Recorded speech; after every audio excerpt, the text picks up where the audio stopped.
Everyone, Adam here, So Wizard Podcast. I have another interview for you today. I got to sit down with Heroineburgh, the creator behind the series, TV series, and comic books known as Heroineburgh, along with Marvin Wynn. Marvin does a comic called The Edge, and Heroineburgh and Marvin work together. They collaborate. Marvin is also appears in the episodes of Heroineburgh, but he's got his own thing going too. We cover it all in the interview, so I won't rehash it all here. This is a crazy ambitious project. The guy behind Heroineburgh decided one day, he has a background in film and TV. He had access to, I think it was rent equipment to make productions, and just decided, I'm not going to wait for a network. I'm not going to wait for Netflix. I'm not going to wait for Hulu. I'm going to make a show. He's been doing it for 5 years. So not only the ambition to start the project, but he's been following it through every step of the way. They promoted at Comic Cons and events like that, and he said they're just steadily growing, which is great for him. And then along with that, he decided to make a comic series. I would have guessed it went in reverse, where the comic series came out, and he said, hey, you know what? I have this background, I have this access to stuff. Here we go. And Marvin's comic is also a cool concept involving more, well, I guess not more traditional. Heroineburgh is superheroes. But Marvin's also deals with superheroes, but not in the same way that you usually see it. He's going to explain it in the interview, so again, I won't rehash it here, but enjoy. Hey everyone, Adam here, So Wizard Podcast. I'm sitting down with Heroineburgh and Marvin Wynn. How you guys doing? Good. How are you? Doing good. We're excellent, man. Yeah, thanks for taking the time to come on. Greetings from Pittsburgh, PA. Very cool. And you guys said you were at a Terrificon, right? We were at the Terrificon, and I don't know what you think about Mitch Hallett, but he seems to be a pretty beautiful man. Hello? Yep. Somebody was clinging there. He seems to be a pretty beautiful man overall, Mitch Hallett. Just very nice, and really keeps a whole amazing thing together quite handily from all of the great comics creators up there. You should have seen some of the lines. People were really dedicated to getting their books signed and talking to people. And the panels were great. And yeah, it was pretty much, like a constant journey of discovery between finding out all the different podcasts and channels and creators that had various booths, meeting some of our affiliates and friends for the first time from the internet, like, for example, Graham Nolan and Billy Tucci, Jimmy Palmiotti, Amanda Connor, etc. Everybody was really nice. Yeah, I would recommend Terrificon as like a above mid-level con that anybody should go to.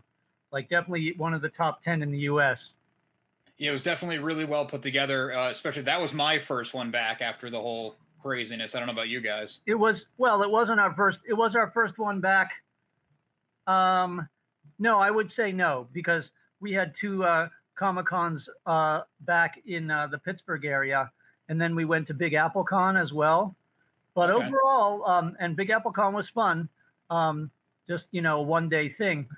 But yeah, I think it was for many people their first real big con back, and I just have to commend their organization because they do a really good job, and it's not super crowded.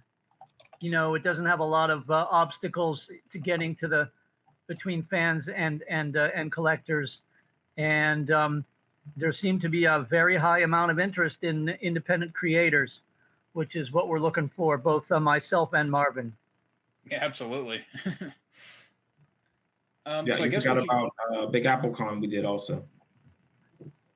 Yes, as I said, we did Big Apple Con. It was a one-day event, a couple weekends earlier in New York, and overall, yeah, Big Apple Con is a good time as well. That was our second time there.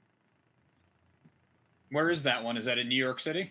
Yeah, the New Yorker Hotel. So okay, obviously got to be careful where you stay and all that, because it can run up to the millions. Yeah. But yeah, this time Marvin and I just literally did the thing by bus and didn't stay at all. We just took a bus there, sold our wares, met a bunch of people, and then took a bus home. The previous time we had been in there, though, we did find a really good cheap hotel that turned out to be very quirky and interesting, and it's called the Carlton, right, Marvin? Yeah, that's it. I would definitely recommend the Carlton as a staying point in New York City, because not only is it cheap, but it has these really interesting artsy hotel rooms where, like, artists have drawn all over the walls themselves, and there's this weird what would you call it, Egyptian art motif on some of the walls. Mm-hmm. Yeah, each floor had a different theme. Every floor had a different theme. That's it. One had the Egyptian theme, I think. Did we stay on the Egyptian floor, I think? Yes. Yeah, we did. That was what was notable to me. But anyway, yeah, recommending the Carlton Hotel, if nothing else. Cool. Yeah. Big Apple is a good one.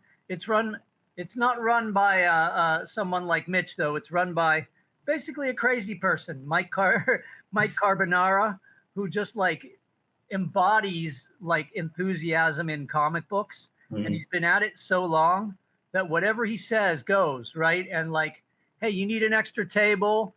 Hey, you need this, you need that.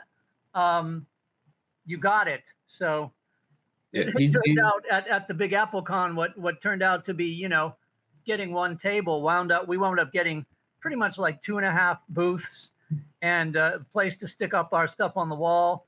And it was a really fun, if somewhat goofy at times, experience due to Carbonara's just like overabundance of personality energy, I would say. He's the Willy Wonka of comics. So yeah, I would. Yeah, he really wants to lead you to the comics, and he doesn't want you to eat too many of those purple things so you explode. So we'll leave him out of that one. Nice. It sounds like you guys have been making the rounds. We have, yes. And in fact, we were wondering what you thought about the next one coming up. We're going to in New England, which is Northeast Con. This guy seems to be very organized himself. And do you know anything about Northeast Con in Boxborough, Mass? That one I don't know. Is that this coming weekend? No, that is Thanksgiving weekend, which I thought was very interesting. That's a challenge, yeah. Very interesting that they would plant a con in the middle of Thanksgiving weekend, 35 miles out of Boston. But it's run by this guy, Gary Summers, and he's been super responsive. And the place they're doing it at seems very solid and very self-contained. Like you really almost have to stay there because it is actually cheap enough to do so, amazingly, unlike some places. So, yeah, we're gonna give New England another shot in Thanksgiving with a couple of our cosplaying actresses coming with us to help draw interest to the comic book and the live action videos. For sure, yeah, that's cool. And speaking of your actresses, I mean, we got to get to Heroineburgh, your actual product, because it's this hugely ambitious, like multi-level media undertaking. Yep, yeah, a little too ambitious maybe sometimes. Marvin, should I talk about that first? Is that okay? Sure, go ahead. Cool. So, I mean, Heroineburgh is kind of the way I got back into comics and live comic action things after being away from the genre since being a smaller high school and college guy, right? So my background in comics and in superhero stuff would be like 70s, 80s, early 90s, and so that's the creation of Heroineburgh pretty much reflects those aesthetics. We'll call them Bronze Age, with some 80s and 90s touches, right? So, what was I talking about here?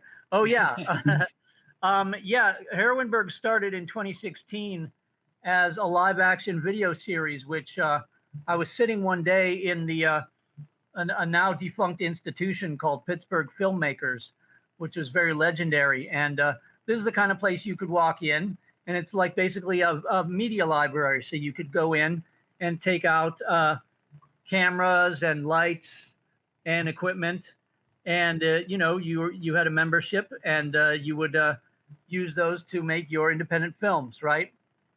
So nobody had really done this in Pittsburgh, the idea of making a live action superhero series. So that's what I did. And a couple years in, there was a guy in the series who became a prominent villain. That's not Marvin, though we'll get to Marvin soon. This guy, his name is Benjamin Zeus Barnett. And I found out that he was not only a great major villain for our series, but also he was an undiscovered talent as far as making comics. And he had a lot of the same era influences that I did. I know that for one thing, he really loves Barry Windsor Smith, so that's one of his big influences there. What is that? That is someone starting their car. Oh, okay. All right. In Westview, I guess, huh? Yes. Yeah, okay. So anyway, so Ben and I conceived of the idea of turning the TV show into a comic book as well. And so far it has had it has had 21 live action episodes, which people are downloading. I had someone download one today. So, I will basically sell an episode every few days, let's say, Yeah. So there's a constant interest. People go to the site. They see how great the site looks, thanks to our webmaster, Andy, and our DC Comics freelancer, Jason Wright, who is doing a lot of our, character work for the site. They see that, and then, they get intrigued and they order an episode. But the comic books are now available as well. And there's basically a couple ways you can get them. It's as easy as clicking on the page on heroineburgh.com on the comic book page, and you get your issue number 1 or issue number 2 or both within a week, right? So there's no crowdfunding involved. The packages are done, the products are made. You don't have to sit around waiting 6 months for this and that to occur, right? Right. And and those who have received them directly in the mail have been very surprised at how quick and easily they get them. And every comic comes with a little sticker. Jason Wright does some of the characters on stickers. And I found a different way during the COVID downtime and the diamond craziness from last year to go directly to stores around the country and sell them books direct rather than rely on Diamond, which wasn't going to happen for me, or just sit here waiting for people to click on a website. Why not call the stores and see and tell them, hey, look, we have starter packs here. You can get 3 copies of issue 1, 3 copies of issue 2, and if you have a fan base that enjoys 80s good girl superhero art, maybe a little bit 90s bad girl too. If you have people that enjoy, X-Men or Justice League from the 80s, then you probably will enjoy what we have to offer. I like to call it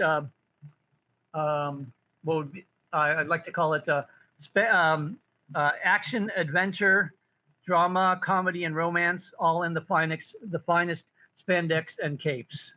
In other words, it's not meant to be taken super seriously. It has kind of a campy flavor to it, kind of like watching, Batman 66, right?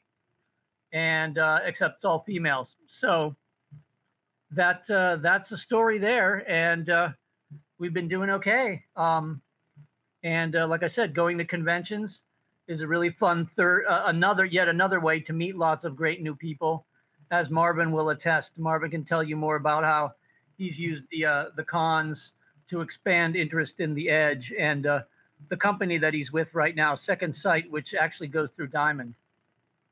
Sure, great. Me, my turn. Yeah. Please, Marvin. I can only talk for so long, man.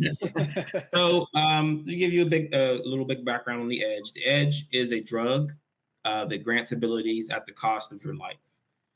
So, the basic story is that the drug is out in the world, and the so-called government doesn't want anyone to know about it because their assassin Revenant has gone rogue, and they're really not concerned about him telling anybody, but they don't want anyone to get a hold of his blood, because that's where the secrets are at, is in his blood, where it's pretty much a breakdown. So the more you use the powers, the more it just wears you out and drains you. So they send a strike team after him to take him out, or either bring him in. And we don't really like to tell you who the good or bad guys are in the story. We want the reader to figure that out and say that, well, I agree with this guy, but don't always keep that in your mind, because everyone is going to do some shades of gray, because it's all about survival. So to talk about the con, so what we do now is like mailing lists. Mailing lists is almost the most important thing now, where we're trying to gather information. And I made the mistake at our last show of letting some people write it on their own, on their handwriting.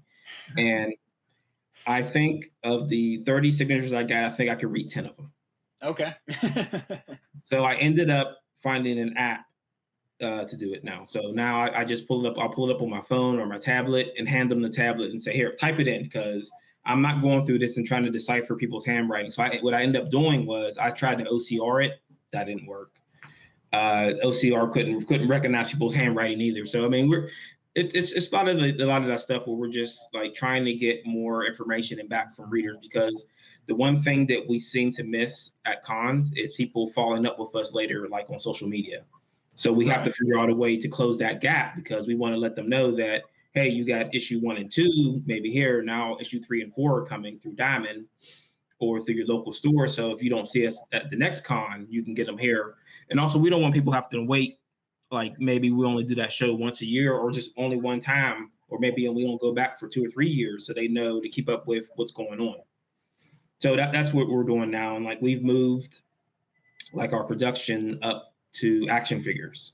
So we're working with Loose Collector. I don't know if you're familiar with them. They did the Lady Death figure for Play-Doh.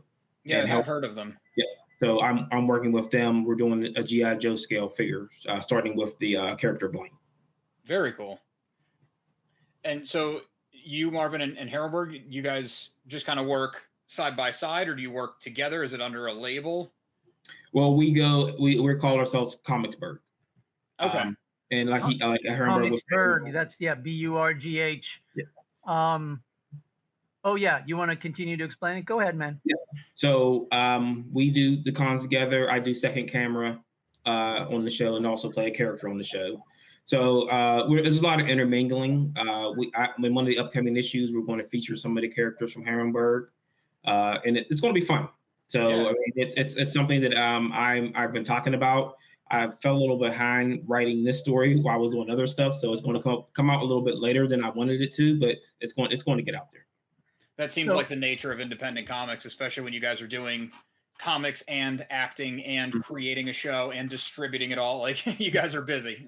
Well, the good news is that I'm at issue 18 of the Edge right now, which allowed us to go monthly through Diamond. So up until issue 10, we're going monthly. So that kind of ups the ante on the promotional side of it, because I'm continuously contacting and recontacting stores, checking on them, making sure the books are moving, seeing what their customers are saying, and then making sure that they're ordering that next issue. Okay, cool. As far as the Comicsburgh name per se, it's an unofficial title, but I think it is quite valuable. Number one, we've been using Comicsburgh on my on the Heroineburgh YouTube channel as kind of a separate series, which is showcasing local creators and local stores. So if you go to the Heroineburgh YouTube channel, not only will you find all the clips about the show and some interviews with the ladies and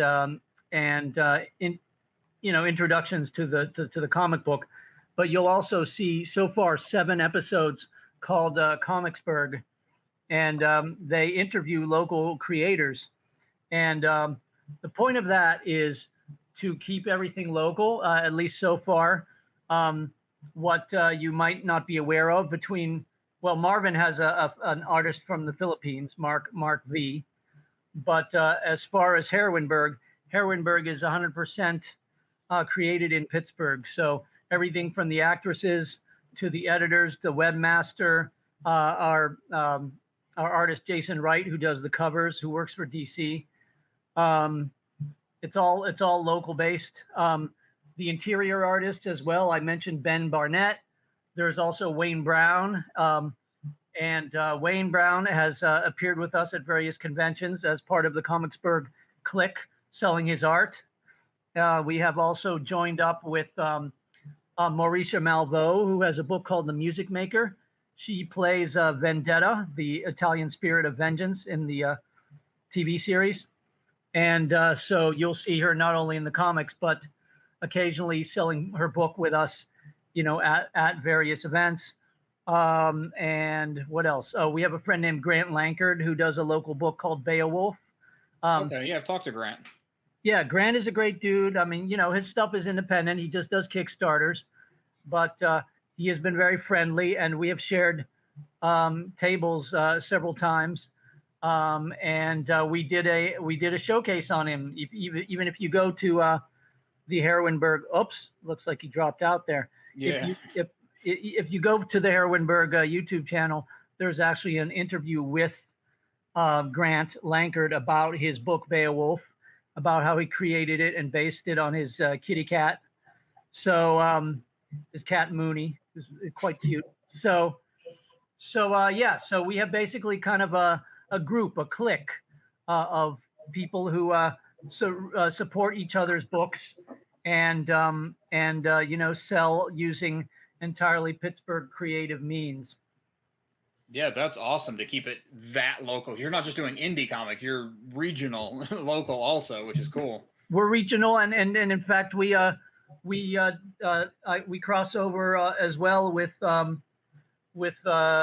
one specific amazing creator from Cleveland who, if you've heard of Grant, I'm sure you've heard of Ted Sikora, right? From Hero Tomorrow Comics, right?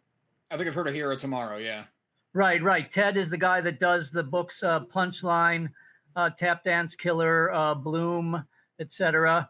And one of our actresses from the series, Alicia, who plays the evil Scintilla, she crossed over one day. Ted Sikora just came over during one of our cons in the Steel City and asked her if she wanted to be a cosplayer for his comic book as well. And now we have actresses from Pittsburgh who cross over into other universes, literally, right? The Cleveland, Ted's Cleveland Hero Tomorrow universe. So yeah, there's a lot of great opportunities for cross-pollination, and people are being very awesome and friendly about it. Kind of connecting across the region, as it were. Yeah, we're going to be awesome. Like one of those Power 10 college football teams. We're going to have pipelines all across the country and the world. There you go. Create your own network. Yeah. Yes. That's really cool. Just the ambition of it. I mean, I know I'm circling back to that, but to do 21 episodes, because it's not like, oh, we're doing a series and a comic. I would have bet money that the comic came first, and you said, hey, we can make a series. So that's also cool that it kind of worked the other way. Like you went for the harder thing first. I went for the harder thing first, kind of. That was almost random in a way. I had just, at the time, like I said, in 2016, I had become very interested in producing stuff and had access to free equipment. And, the concept just kind of popped out of being influenced by various things that I saw online, right? And I wanted to give it an original spin in an original city, original superheroes. So that was just kind of maybe a little bit luck that the live action thing happened first.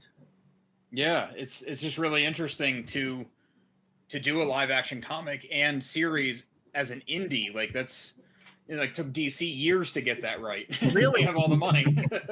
Really, anybody could do it. That's the thing is, I don't understand. Okay, what you really see the YouTubes and the internet littered with is fan fiction. Mhm. Okay, filmed fan fiction, and like more power to them. But I lent a plastic rock to a local Star Wars fan fiction thing. They needed it for their props, and they've had it for about a month. But it took them a month to make like a fan fiction about Star Wars. All right, and I'm like, well, okay, great. You did something that can never be sold. You're having fun. You're expressing your Jedi combat skills, however you want to do it, and that's fine. But it can never be sold, right? So look across the internet, and you'll just see the YouTube littered with fan fiction stuff. And if you're gonna spend a couple $1,000 and get a couple of cameras and lights and stuff like that, why not sit down and actually write your own stuff? For a few $100s more, you could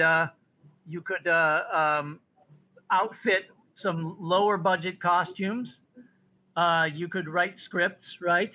You could scout out locations, maybe rent them cheaply. Throw a couple $100 at a guy for a storefront for a day, and the whole thing of recreating other people's intellectual property, it kind of mystifies me in a way.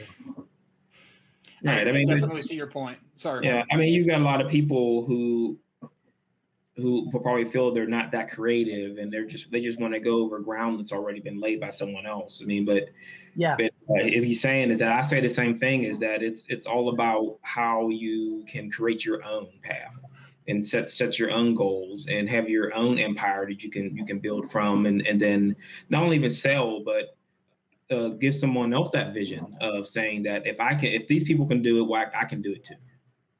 Right. I mean, my question is, why aren't there dozens and dozens of live action superhero video series littered across North America right now, each based in their own city, with their own powers? I mean, they certainly don't have to be all female. They can be whatever, right? But I see nobody doing it. Like when I started this, I was influenced by a handful of producers who actually came from the comic book industry to make live action superhero videos. And those were some of the things that influenced me, including George Perez, who he actually made a series of movies, and the famous George Perez, obviously, and Bill Black from FemForce in Orlando, Florida, did it as well. But otherwise than that, there wasn't a whole lot out there. There was a campy series called Super Femmes in North Carolina that existed for one season and then just kind of collapsed, maybe under its own costs. I'm not sure, but anyway, yeah. I mean, why aren't there tons of people doing, original content with stuff like this? Certainly with access to Adobe Premiere and with After Effects, it shouldn't be that hard to film some stuff, edit it up, sit down, give people some interesting sound and light effects, and have something happen. That's what we're doing. Yeah, that's awesome. And the fact that you've been doing it for past 5 years now, or right around 5 years, whatever it is. Yep. Is also 5. Yeah, it's huge, because doing it for like a year, even 2, it's like, yeah, we can stick it out, we can keep making it happen, but to keep getting everyone together, because your production's not following one person through dark alleyways. No, it isn't. It's quite a large range of characters, and thanks for mentioning the 5th anniversary thing. Literally this past week, this past couple weeks, we marked the 5th anniversary of the first episode, which we taped at Pittsburgh Filmmakers, and a friend of ours who is a YouTube hero himself. He's kind of a vlogger and a music creator. A friend of ours named Weird Paul.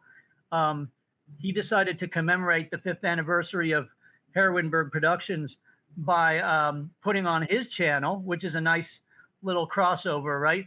Putting on his channel the 3-minute long rampage that one of the villains had in episode number 1, where Paul was one of the cameos who got himself smashed in the face and thrown around like a rag doll by the villain. And Paul just straight up and said, we're marking the 5th anniversary of this very first thing that Heroineburgh did. And I was like, yeah, that's great, man. Thanks for doing that. Yeah, that's awesome. You can find that on Weird Paul's channel, Weird Paul Petrosky, Petroskey, and it'll just say like Heroineburgh 5th anniversary, and you can watch the 3-minute long fun rampage. It's kind of like watching an episode of The Hulk from 1978. That's really cool. Just when you first contacted me about both of your projects, because I mean, I know just putting out an independent comic is so much more work than anyone who's never tried it would ever imagine.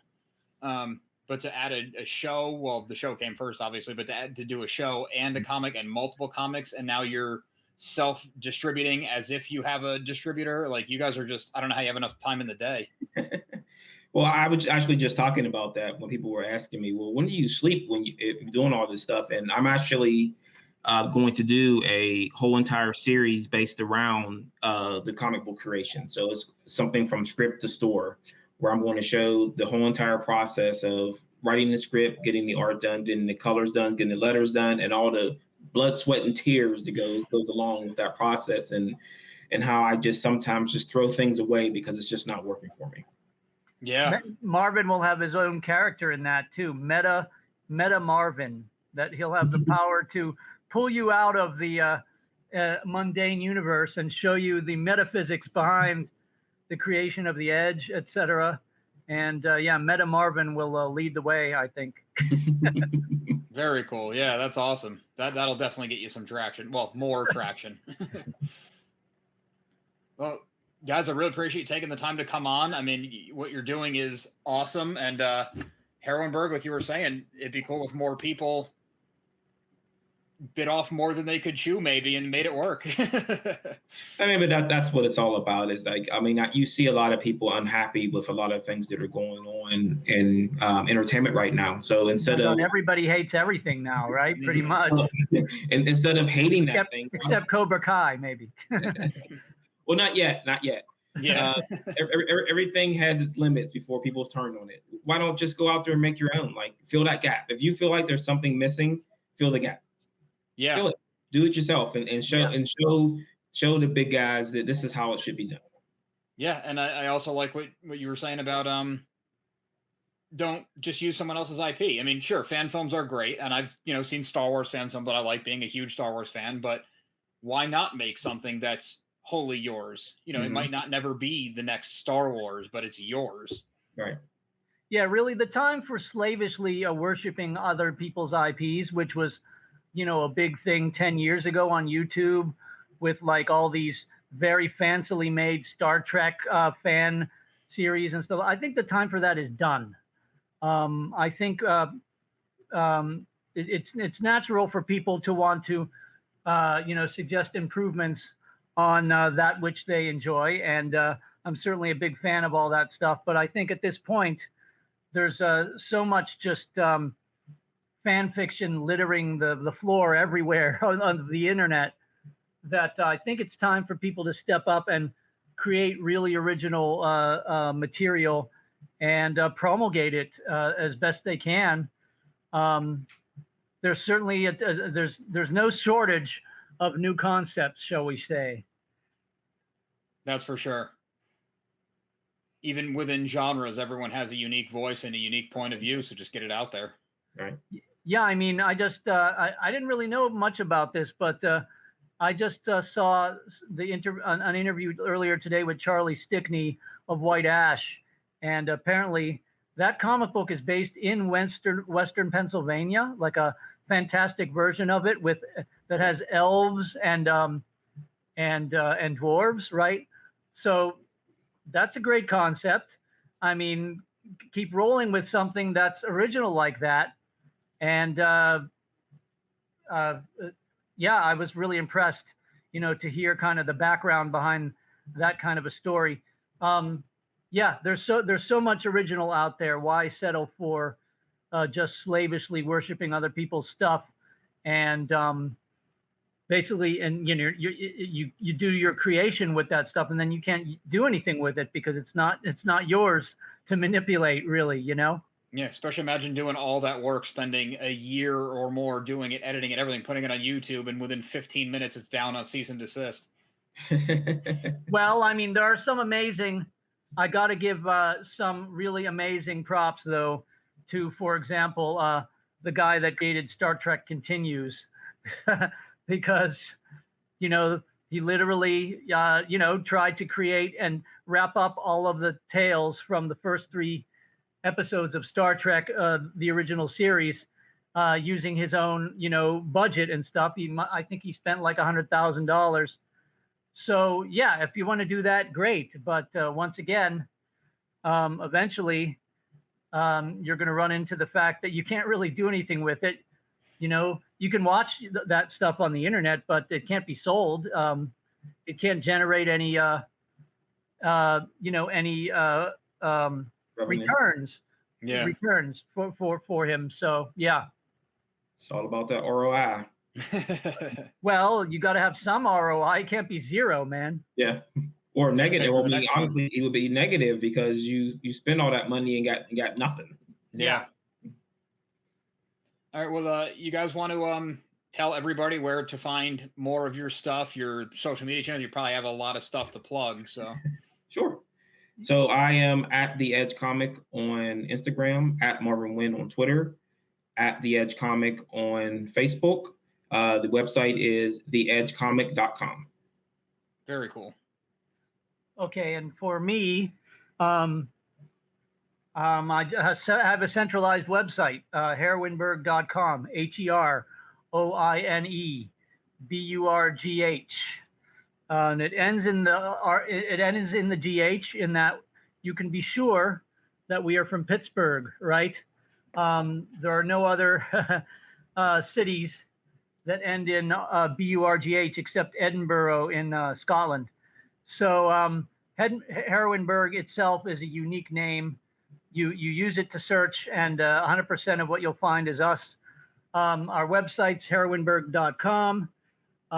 We have a Twitter, YouTube, DeviantArt, and Facebook that you can go to check out clips and check out photos, etc. See what we're up to, where we're going to be going next to, like which Comic-Cons. And yeah, just check out heroineburgh.com. And if you go to that website, it's very easy to download either an episode or a comic book. Very cool. Well, guys, thanks again for taking the time to come on. Good luck with everything you're doing, because you're doing a lot, and I hope you keep doing it. Thank you. All right. Thanks so much. Hope to see you in New England again soon. Yeah, definitely. We'll have to run into each other at another con. I'd like to thank Marvin and Heroineburgh for taking the time to come on the show and talk to me about their incredibly ambitious projects. Making a comic alone is difficult, let alone a TV show, let alone keeping it up for 5 years. Credit to him, credit for the cast and crew for sticking with it. It's awesome to see someone pursuing their passion. So check them out, give them a like on social media, follow them wherever you can, check out their website. Also, make sure you like and subscribe to the channel. A lot more interviews, a lot more new movie coverage. I just filmed 3 unboxings back to back to back, so I have a ton of editing to do, but all that's coming your way. You're not going to want to miss out. Hit that like and subscribe button, or smash it, as the cool YouTube people say. Also, make sure you listen to So Wizard Podcast every single week, wherever you get your podcasts. So Wizard Podcast can also be found on Patreon, where for as little as $1 a month, you get multiple monthly bonus shows. SoWizardPodcast.com is your resource for reviews, recommendations, merchandise, videos, and more. We love hearing feedback. Drop us a note in the comments. Leave us something on social media. All the accounts can be found after the show and in the show notes. And on a more personal note, a good friend and I have an ongoing comedy comic series out. It's called Social Studies, slice of life comedy comic. We write it like a sitcom and then jam it through the prism of the 90s cartoons that we grew up on and inspired us. You're going to see the Nicktoons, Ed and Eddie, Recess, a lot of Calvin and Hobbes influence even, which I know is a little bit different. It wasn't a TV show, but hey, it's a comic book. Comics inspired us. We have an Indiegogo going on right now where you can jump on board the whole first chapter for a super cheap price. We got it all in a softcover book. It's almost 200 pages. Find that at socialstudiescomic.com as well. There's a banner on the bottom of every page. If you're seeing this when the Indiegogo is done, check us out at socialstudiescomic.com just the same, because we got Chapter 2 kicking off soon. You're not going to want to miss out. Thanks.